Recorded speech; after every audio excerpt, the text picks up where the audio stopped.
Hello guys, welcome back to my channel. In this advanced trick video, I would be showing you how to solve this really easy one look last layer case. There are actually two uses of this case. For the first case, we have just it in the last layer. To do this, we do wide R U wide R prime and just do a J permutation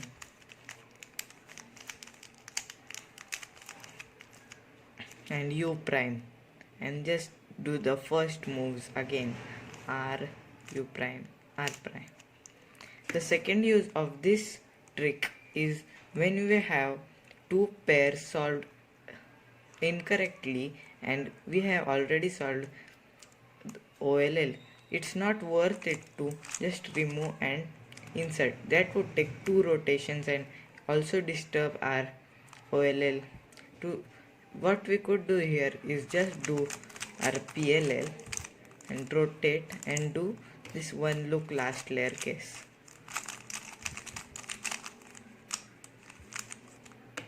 Thank you for watching this video. If you find this helpful, please like and share this video and subscribe to my channel Cubing Tips and Tricks.